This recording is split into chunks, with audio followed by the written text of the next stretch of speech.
I spent the past 21 years working with CTV News as a reporter, a producer, and also as diversity producer, working with management on helping them to increase the representation of people of all diverse backgrounds in our newscasts. I was the only reporter at that time, first reporter at that time to hold that position. I was pretty proud. I spent 21 years at CTV, left last year to start my own media company, One Nation Media Group. Love the name. And what I do is I help companies, organizations promote themselves, get media coverage, train people how to communicate in front of the cameras, produce videos, organize press conferences, and I was proud I organized a big event with my media hero, if you will, Bill Curtis, the guy from American Justice, Cold Case Files, Investigative Reports, and American Greed. I brought him here to Toronto. My whole life, people have been telling me no. No, Karlene, you can't get stuff done. No, don't bother, girl, it's not gonna happen. Don't bother. No, no, no, no, no. My father, when I was young, telling me, no, I can't go to school because I had to work in his factory. I started working with my father from the time I was 9 years old until I ran away when I was 14 years old. Because I said, you know what, I'm sick and tired of you telling me I can't go to school. I wound up graduating from high school with my two younger siblings, and thank God my mother, my beautiful little mom, brought us up to this wonderful country. Hey, always be proud of being Canadians. I'm a proud Canadian of Jamaican heritage, proud of both of my dual heritage, because it's all about me. And that's what made me pull through a lot of crazy stuff that happened in my life. I came here, I was 17 years old, I got pregnant to some, never mind, and wound up having my baby, my beautiful baby, who's a 6'6", wonderful young gentleman, awesome. I'm so proud of him. He's my crowning achievement. I had my son, and then I had to work nights. I didn't know about welfare. I'm glad I didn't. I knew I just had to get a job. So I was 17 years old, 18, I got a job working nights as a dishwasher, night cleaner, kitchen help. I tried to lie to the chef to tell him I was a chef in Jamaica to get up into the kitchen. He was a German chef. And he sent me into the cooler, go find Z prosciutto. I didn't know what Z prosciutto was, but I got booted back down to dishwashing. But the long and short of it was I was so happy for that job. That was my first little job in Canada. And from there, I moved on to being a waitress, a hostess. I worked at U of T. I graduated from high school, went to University of Toronto, failed first year university because I was partying so much for the first time in my life.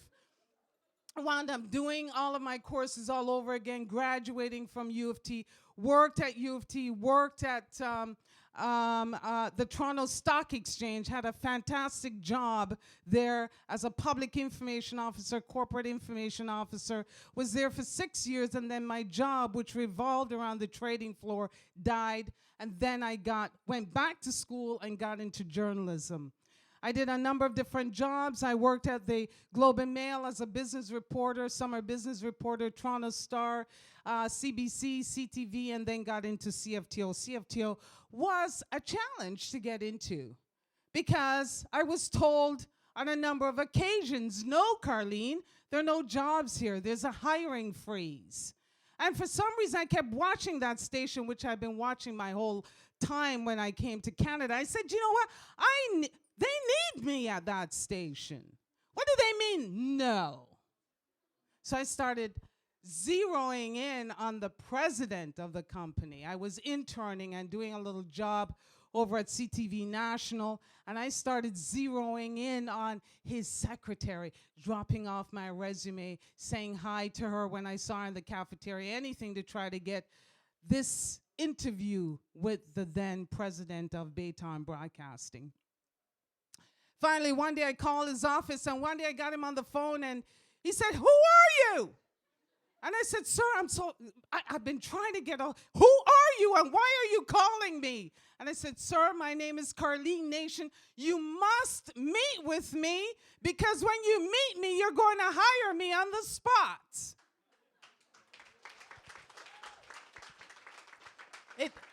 It just came out. And he gave me a 10-minute interview, and that 10-minute interview turned into a 3-month contract, 6-month contract, a 1-year contract, then 21 years at CFTO, what was then CTV. I got really good at a couple of things. The worst job for any reporter is doing pickups. When someone gets shot and killed, murdered under horrendous circumstances, you got to go to their door, knock on the door, and ask for an interview or a photo and a photo. The worst job. No reporter wants to do it, but we have to. We have to do it, and you have an hour and a half to do it because you got to get your story on the air. I was unfortunately very good at that. I got a lot of families to talk to me because I was empathetic, respectful. I was able to do a lot of things at CFTO because I generated, or CTV Toronto, I generated all of my own ideas. I would urge you, if you have your big ideas, learn how to pitch your ideas and how to pitch them with a great degree of confidence so that you can make your big ideas possible. That's what happened with my career at CFTO. I was one of the few reporters who would come in instead of waiting for a story to be given to me. I had stories to give. And I made a name for myself, generating my own ideas. And little did I know how important that would become for me in the second phase of my career at CFTO. In 1998, I was sent up to Milton to go cover a hot air balloon festival. They had thousands of balloonists all over the world at this festival. And my camera person and I decided we would get into the balloon and cover the story inside the balloon. We, of course, had to sign waiver forms this thick, but we got into the balloon and we were up there. It was orgasmic being up there. I gotta say. We can use that word in this room. It was unbelievable. I couldn't believe I was flying in this thing. Billions of miles up in the sky. We were floating around being orgasmic and all of that for about an hour and a half, 2 hours. Then we had to land this thing, or the navigator had to land this thing. No hot air balloon lands easily. I found that out the hard way. We missed the spot for the landing. The thing shot down, flew back up, shot down, flew back up like a slingshot. And we got dragged down a freaking hill with me screaming my face off in the basket. Then I banged my head on the iron rod that thing was tied on, the rope was tied onto. And I remember banging my head, and I'm like, oh my God, I'm going to die in this thing. We wound up, it ended up being a good story because my cameraman was rolling with me screaming my head off in the stupid basket. We got out. It was a great story. They ran it a bunch of times. But 4 days after that, I started getting this massive headache. Couldn't figure out what was going on. It turned out that, well, by the 5th day, I was rushed to the hospital, unconscious. Nobody knew what was going on. They did MRI, a CT scan, and discovered I had a brain tumor. A brain tumor that was killing me. They had to operate very quickly to try to get this tumor. They discovered I went blind. And my family was freaking out because 1 minute I was okay, next minute I'm near death and I'm blind. They had to hustle me into the operating room. They removed this tumor. I regained back a portion of my eyesight. I have permanent double vision, so I'm seeing a whole lot of you in the room. And I have no peripheral vision, so nobody will give me a driver's license, no matter how hard I try. I was in the hospital for about a year. It took me a while to recover. And then I had to fight to get back to work. I had wonky eyesight and battling fatigue and on a whole pile of medication to deal with my situation. I was determined to get back to work. I went to my news managers who were awesome to me. And I told them, I said, okay, I can't do the regular stuff, but I can do feature stories. I'll come up with the ideas. So that's where I started generating all of my own ideas and learning how to pitch my ideas in a minute or two.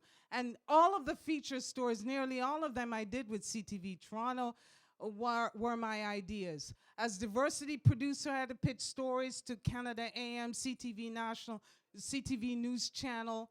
I had to find contacts. I created a database, did all kinds of stuff, helped CTV to launch their community channel. I did all kinds of neat things, and now I'm doing all of that with my business.